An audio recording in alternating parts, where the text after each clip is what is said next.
This is the fastest and most realistic way to become a millionaire. Step number one in your millionaire journey is to pick the right business model. And these are the highest leverage business models you can steal to start your first business today. Number one, service business. Think lawn care, snow removal, window cleaning, website building. Just pick one thing. Don't be everything to everybody. I have a friend of mine, Stefano. He's 23 and has a $3 million a year snow removal business. Why? Because he focused on one thing, reoccurring revenue, removing snow. He focused, he made it happen, and that's how he became a millionaire in almost his first year. Number two, product business. Building something that people buy, direct to consumer or retailers. And people say, well, I don't have the money to pay to buy or build the thing. Well, you can kickstart, you can crowdfund. I have an investment I made in a company called Laundry Sauce. This is how they went from $0 to 8 figures in revenue in under a year using this exact strategy. You want to pre-sell what you're about to build so you can use the customer's money to fund the inventory that you need to buy to give to the customers and sell new customers. Number three is consulting business. Teach people how to do something. And if you don't know how to do it, go learn it. You could read the top 5 books on how to be a great marketer for local businesses and then go teach local businesses how to market their business. It's not a done for you like a service business. It's people paying you to learn the strategies that you've extracted from other smart people in the world. Maybe teach people how to mow their lawns or how to grow a garden or build world-class websites. These are all things that you can get paid to teach people. Consulting has one of the highest profit margins because the cost to deliver is so low. Essentially, it costs you nothing. It's your time. Number 4 is agency. And this is where people pay you to do it for them. It's one of the easiest because you are the one delivering the value. You can do the accounting, you could do marketing, sales, whatever the business needs, and they don't want a full-time person, they're going to hire you part-time to do that work. One of my favorite business models right now, the most profitable, is AI business automation. You could learn everything you need to know over the weekend on how AI works and connect that with workflow software like Make or Zapier. Go find businesses and tell them, I can map out your process and show you how you can remove people and costs in that process using AI, and they'll pay you the big dollars. Number 5 is software business. This is my favorite. Now I'm biased because it's where I've made most of my money. And here's how you start a software business even without coding skills. But why is this model so good? Reoccurring revenue. You code it once, it runs forever. It's a super high leverage business model. And if you can't code, just find a problem that you could solve using code and solve it manually. Spreadsheets. That's how most software companies start. Then you can go pre-sell the solution, same strategy we just talked about for the product business. Take all that money they pay you and use that money to hire a coder. Online, you can find them to code the solution and then deliver it to the customer. Here's where most people make the mistake. Picking the right model is the difference between having a headwind and it making it hard or a tailwind and it's super easy. If you want to be a millionaire fast, picking the right business model is the first step, which leads us directly to step 2, which is to find a huge pain. So if you want to be a millionaire, here's what you need to do. Number 1, find a huge pain in the market. If we solve big problems, we get paid in a big way. Number 2 is solve it in a better way than any other solution on the market. When I started my company Clarity, the big problem I was trying to solve is people getting connected and getting advice from people they follow. Micro celebrities, people on Twitter, people on Instagram, people on LinkedIn. And I thought everybody will want to reach out and have a conversation with their followers, their fans. The problem was that it turns out the people that follow aren't necessarily people that pay for advice. See, I had the customer totally wrong. And I thought it was every entrepreneur in the world. The truth is it's not every entrepreneur in the world. It's the entrepreneurs that pay to go to events because they value access to knowledge in speed and to save themselves time. And they go to events to meet the experts on stage, to network with people in the crowd, and they're willing to spend money. So sometimes you think you're solving a big pain, but it's not for the market you thought. You know, in the world of software, we talk about painkillers and vitamins. We want to build a solution that's a painkiller, a must-have, not a vitamin, which is a nice-to-have. If you want to become a millionaire, the easiest way is to solve big problems for the richest people you know. Talk to them, ask them what problems they're having, understand how they've solved them in the past, and see if there's a better way. You may not have the answer, but you could go find a consultant that already solves this problem for the big companies, and they'll teach you. They'll show you. That's how you can fast track your way to solving big problems for rich people. You just don't want to fall in the trap of fixing broke people's problem. They'll say they have a problem. They just don't spend money to fix it. There's a reason why they're a small business. They don't invest in solving big problems. Which leads us directly to step 3, which is never charge for your time, always charge for the outcome. So when I hire people to clean my cars, they don't charge me by the hour. They charge me per clean because I'm not paying for their time. I'm paying for the 10 years of experience they have to be able to clean 3 cars in under 3 hours. And I want them to not only do the best job, but have the best tools and to be rewarded if they figure out how to do that faster. If I was paying for their time, they would be penalized for doing it faster, which would then affect me, which is kind of crazy. So in your business, you want to charge for the outcome, not for your time. People make this mistake all the time. They're like, time and materials, time and materials. Don't do that. Problem, solution, payment. You want to charge an amount of money proportionate to the problem you solve. If it's a big problem, take 10% of that. That's what you charge. If you want to make your first 100K, figure out how you can make or save someone $1 million.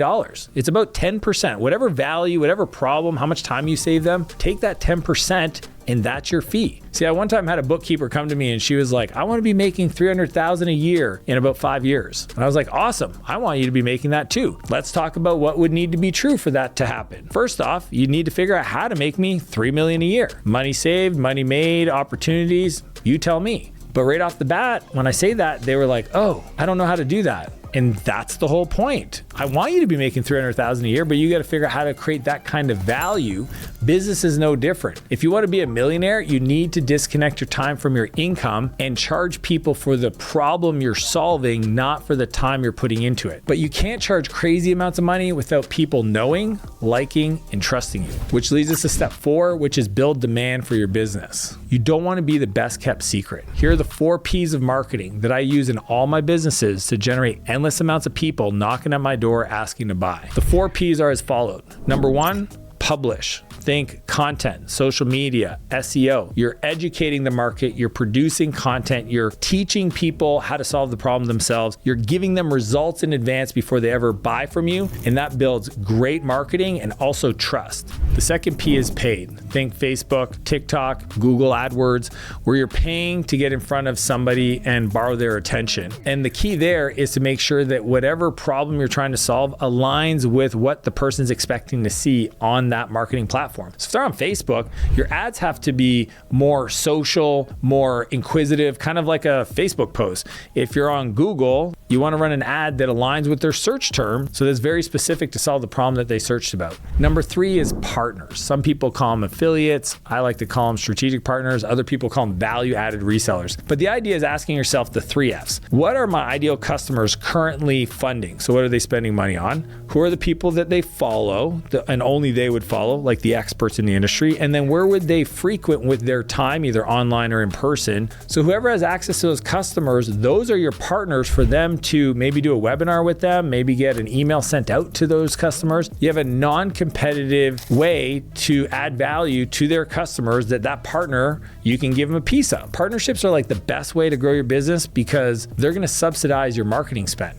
Number 4 is PR, and this is one of my favorites. Think, podcasts, getting covered on blogs, but this is where people that have a platform are interviewing you or doing reporting on you so that you can get in front of their audience. It's a little bit harder to get going, but once you get it going, it works like a flywheel, and it's one of the best ways to not only get a bunch of people to know about you, but to position yourself as an expert or the go-to brand in your category. So you can't become a millionaire if no one knows about your business. But there's a difference between knowing and trusting your business, which leads us directly to step 5, which is to protect your reputation. All businesses and individuals, all they have is their reputation in the market. When you think about Apple, you think innovation. I mean, does BlackBerry have the same reputation? Do you even know who BlackBerry is anymore? No, probably not. It's not a surprise that Apple's worth $3.5 trillion and BlackBerry, who was once bigger than Apple, is now worth less than 1% of Apple, but $1.9 billion, which it blows my mind they're still worth that much. But here's my question. Are you known well or well known? Do you have values that you stand for? When things go bad, how do you show up?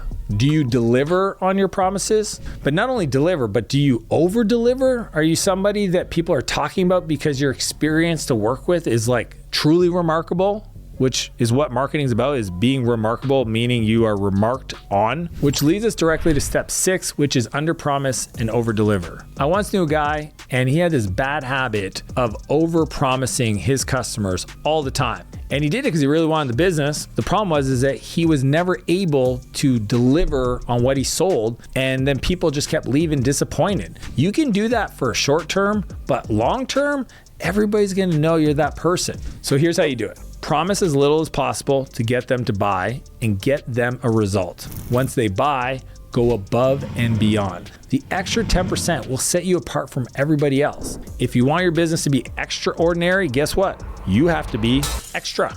But you won't be able to go above and beyond if you're the only one working in the business. Which leads us directly to step 7, which is delegate everything that doesn't make you money. Most people spend time to save money, which sounds normal. Instead, I want you to spend money to save time. This is where the ATF framework from my book, Buy Back Your Time, comes into play. A stands for audit. I want you to look at your calendar and get rid of anything that you shouldn't be doing that you could pay somebody else a low amount of money to do. That's where you gotta learn to delegate. Some stuff you just have to delete. The second part is T for transfer. First, we list everything that's involved, we define it, then we do it, but while we're doing it, we record ourselves, so we create a video, and then when we hire somebody, we delegate it, we give them the video to watch. It's the define, do, and delegate strategy. So the third part for F is fill. And this is where you have to fill your time, not watching Netflix and doing nothing, but learning the next level skill or habit you have to add, or even beliefs, so that you can increase your ability to add value. That's what you want to look for. It's like, how do I increase my income producing skill,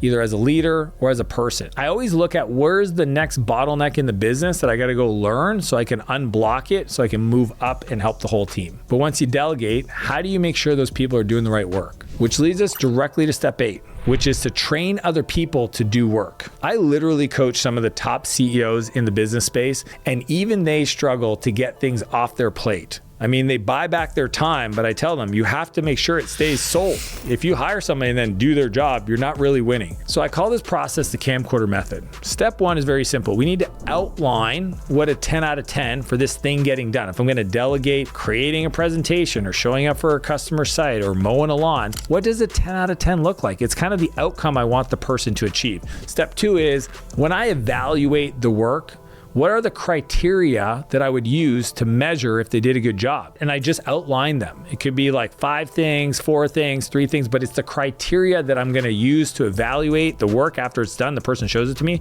I'm gonna go this, this, this. So take some time to evaluate what criteria it is. Number 3 is you have to collect you doing the work. Screenshots, videos, templates you've created. You want to ask yourself, when are times that somebody else did this bad? When did they do it good? When did you do it bad? When did you do it good? You want to like collect all the artifacts or the examples that you could give somebody. Step 4 is to record yourself doing the work, which is what I call net time, no extra time. If you're going to do the work, do it, but just talk out loud. You can record yourself on your iPad. You can record yourself on Loom, Zoom, but you're doing the work while you're creating an opportunity to teach somebody else. Number 5 is you transfer. You give them all of the stuff you've collected, you give them all the videos you've recorded, and you have them create the standard operating procedure, not you. They watch the videos, they create the SOP. In today's world, they can use AI.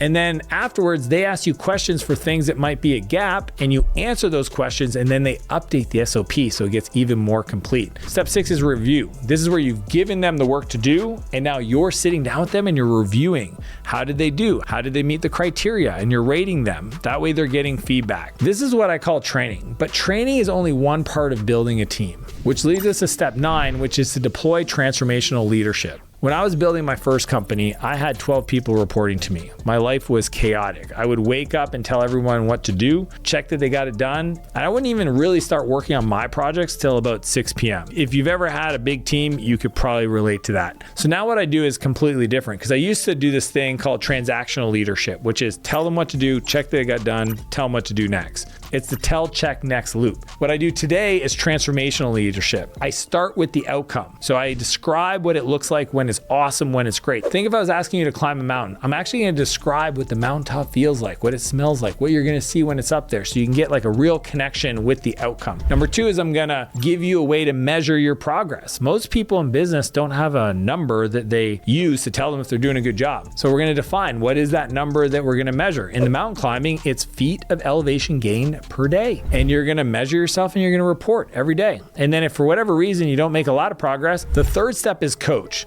That's when they're reporting back and they didn't make a lot of gains. You write it down, you have a conversation with them. I'm going to teach you how I coach people, and it's how I work with the top CEOs to entry-level people. The first step is I talk about the core issue. It's an acronym, COACH, okay? So CO stands for core issue. I don't talk about the activity, I talk about the principle that they didn't follow. So the activity might be that they got lost, but I'm going to talk to them about how you stay on track as a principle. Second thing is, if I know what the principle is, I want to go to A, part of coach, which is actual story. I'm going to share with them a time where I was working on a project and I got a little sidetracked and I got way off track, and then my boss brought me back and explained to me the same principle, and now I don't make that mistake. The CH stands for change, and that's where I try to enroll them into the change. So I'll ask them, based on what I just shared with you, what did you take away? What are you gonna do different going forward? And they give me the answer. Now I know you're probably thinking this feels slow, but I'm telling you, this long-term is